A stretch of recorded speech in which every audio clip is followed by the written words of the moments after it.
Hello there, Lewis Kirk here, and today I'm going to be speaking about anxiety. Now, anxiety is something that we all struggle with and probably have struggled with at some time in our past, and it's particularly important, and there's a lot of people are suffering with it in today's society. So I thought it would be a good idea to do a video about that. So I'll be speaking about some symptoms so that you know that you can clearly recognize that it is anxiety that you have. Some stats about the number of us who suffer with it over the country and the world, and also some tips at the end, just some simple things that you can try to maybe ease up some of the symptoms when they come on at the onset. So by the end of the video you should know a bit more about anxiety in general, and you'll have these tips that you can use to reduce the symptoms. And now I'm qualified in hypnotherapy and counselling, and I've read many books on psychology and human nature and the psyche.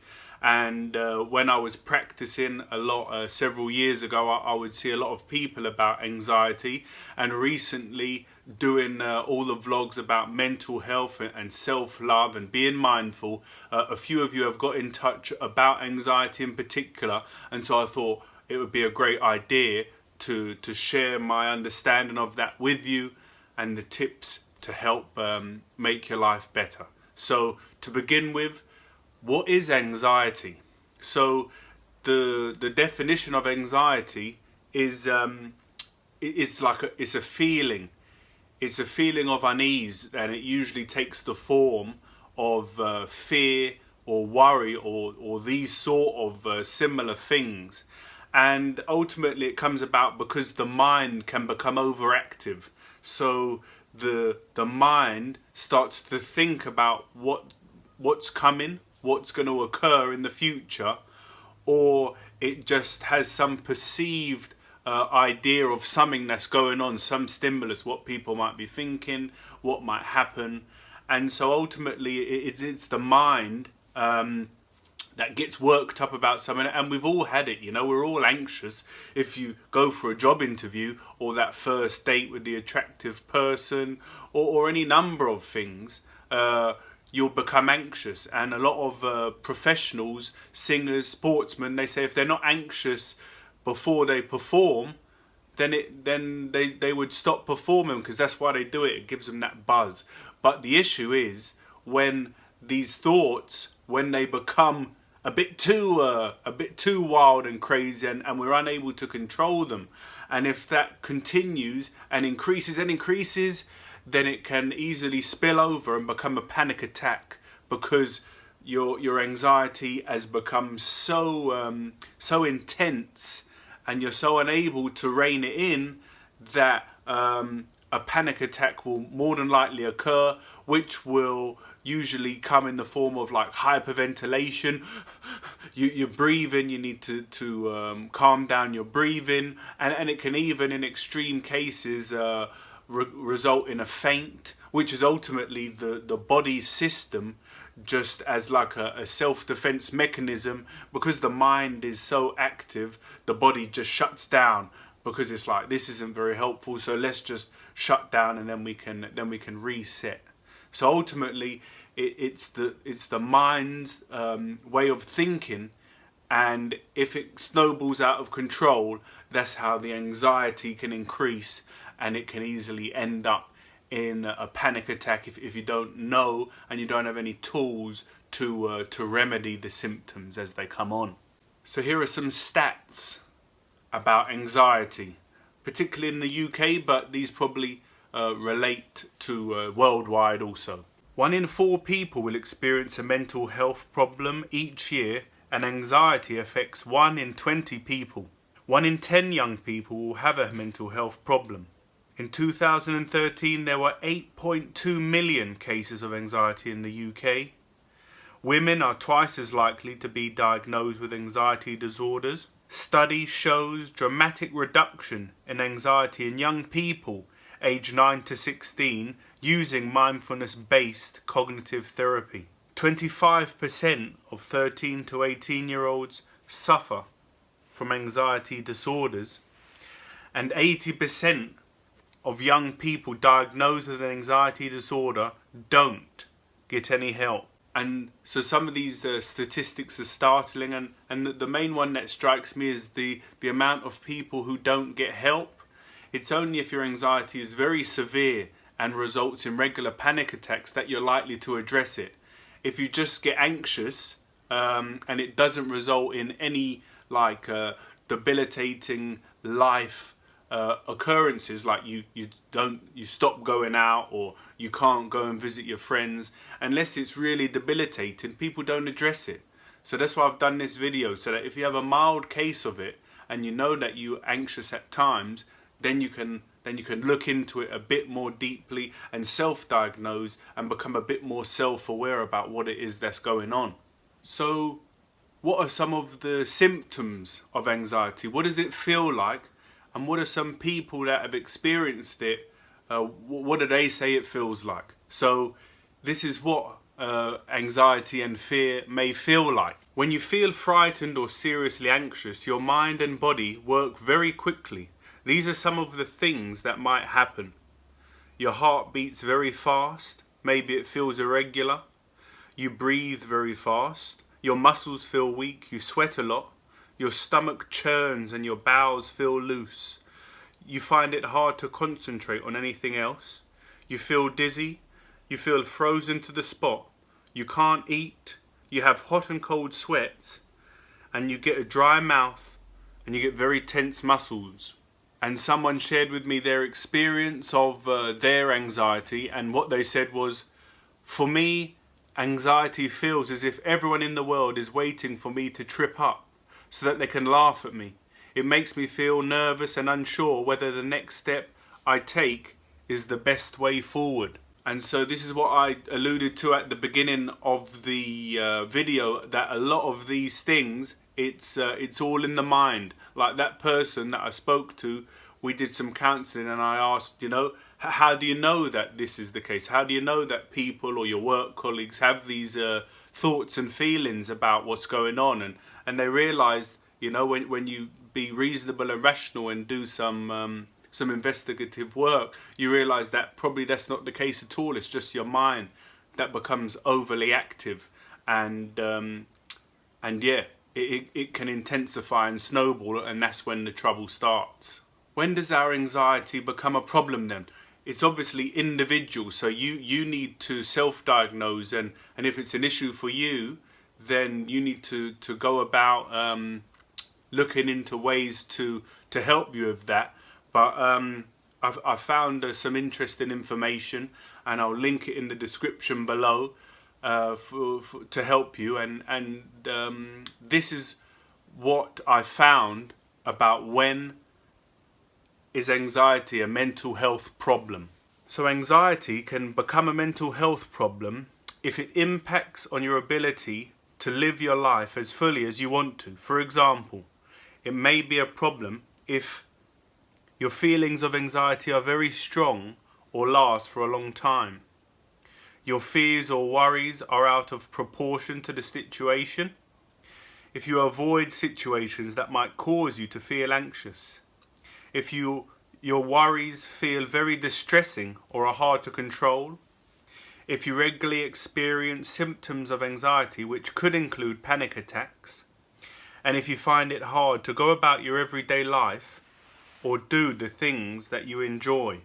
And yeah, so this is obviously a very individual thing. Someone might be able to handle and control their anxiety to allow them to do these things, whereas another person, they might have acute anxiety, but it causes them immense distress and doesn't allow them to live their lives. So ultimately what this is saying is that if it impacts your life in any way, even the smallest way, if it's impacting your life, then it's something that you must look into, because it's possible, depending on your level, with help and with effort, that I believe that you can definitely reduce your anxiety And in certain cases, if you try really hard and put all your effort into it, yeah, I believe that you can definitely reduce it to the point where it no longer will have an impact on your life. And now here are 5 tips that you can use and you can implement straight away if you feel the onset of anxiety, especially if the anxiety begins to increase and you feel that it may be heading towards a panic attack. These are some very simple things that you can do to help with that. So yeah, here's 5 tips to help reduce anxiety. So the first one, number 1, is just to breathe, to take a breath, to deep breathing. And this is because oftentimes when our mind races off, our breathing can become shallow, like I said, and then that's a hyperventilation if it continues to its full, and then a panic attack will ensue. So the first thing to do if you feel it start coming on is to just take a deep breath. And there's a thing in the meditation world and also in the mental health world and mindfulness world, it's called the 4-fold breath. It's very simple. What you do is you inhale for 4 seconds, hold it for 4 seconds, and then exhale for 4 seconds. And this will balance your breathing back out. So yeah, if you feel the anxiety coming on and your mind's beginning to race off and whatever the symptoms are for you, what you can do is just really focus 100% and intently on this breathing pattern, the 4-fold breath. In for 4 seconds, hold for 4, and then out for 4, and then just do this several times, and you should feel the symptoms reducing, and you can implement that at any time throughout the day. It's quite a nice way to start your day, just sitting in silence and doing these breathing patterns. But essentially you can use it as a really powerful technique if you feel the anxiety increasing and running away and you're losing control of it. Tip number 2 is just to accept your anxiety, to accept the state that you're in. A lot of people that I've worked with and spoken to, it's almost like they get to a point where they become anxious about their anxiety, and so the whirlwind really does pick up at that point. If you've been suffering with this for a long term, or if you've just started, you have to just accept that it's an emotional response to your external stimuli, to your world. So if you are anxious, the best thing that you should do is just accept it. That I'm anxious in this moment, and I've been anxious recently, and so what do I need to do to work on that? Because like I say, if it builds up and intensifies and then you're becoming anxious because you're anxious, then this is just like a very bad downward spiral. So a simple thing is just accept that I'm anxious, and then decide what you need to do moving forward to help reduce that. Tip number 3 is to question your thoughts.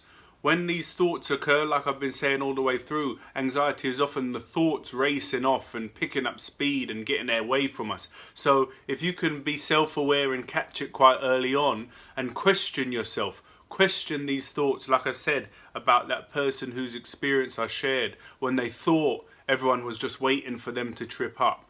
Like you should question these thoughts, and you should look at them with a microscope and think, is this rational? Is it reasonable? You know, should I be thinking this? Is this likely to happen? And if it does happen, would it be okay? You know, it might not matter if some of these things happen. It's just that the mind races off, and I'm going to do a separate video in the future. I've been talking to a lot of people about this, about the mind's negativity bias, that lots of good things might happen in an afternoon, and then one bad thing happens, and all you can do is focus on that bad thing. So that'll be a separate video on negativity bias, because I think it's something that we all suffer with if we're not aware. So yes, tip number 3, question your thoughts as they arrive and start building up. Tip number 4, and related to questioning your thoughts, is to use positive self-talk. And a lot of anxiety comes about through negative self-talk or negative imagery, negative thoughts. So you can use positive self-talk and just be your own counselor, be your own supporter and support group, and just tell yourself like things like, it's going to be all right, it's not going to be so bad. If it gets too intense, I can just do this or do that. Like, have a few escape plans if you know that is something that you're going to suffer with, and just really be positive and talk to yourself in a really positive voice and stance, and that way you should be able to calm yourself down. And finally, tip number 5 is to focus on right now. I've shared a vlog in the past about mindfulness and 5 tips to be mindful, and ultimately when you're anxious, you're no longer in the present moment, in the now. Your mind's racing off to some future event or future happening, and the further you go and the deeper you get into that, that's how anxiety can intensify and result in a panic attack. So yes, by focusing on the now, by bringing yourself back, maybe performing the breathing technique that I shared as tip number 1, or even to have a real sense of being grounded in your body and being right in this present moment, that's another great way to offset the anxious symptoms. So thanks for watching, and I hope it helped you, this video. I hope it helped you to understand anxiety generally, and if you suffer with it or you know someone who suffers with it, might help you to see it in a different light. In the description, I'm going to share a few helpful links. I'm going to share a link to a mental health leaflet about anxiety and fear, and another one on from Mind, the organisation Mind, who deal a lot with this. And so you can click on these links, download the free PDF and have a read. Just at your leisure, and get some more information, because wisdom is power, and if you understand something, then it will probably no longer have the control over you that it does at present. There's also a really good interview that Tim Ferriss does with Dr. Gabor Mate, which is he comes at it for more in regards addiction, but both Tim Ferriss and Gabor Mate have suffered with anxiety, depression and mental health, and so to hear these two men talking about it, it gave me so many valuable insights, and I'm sure it will do the same to you. So that's a YouTube link, and I'll link that in as well. And so I hope you found that valuable, and if you did and you haven't already, please click the subscribe button and like it.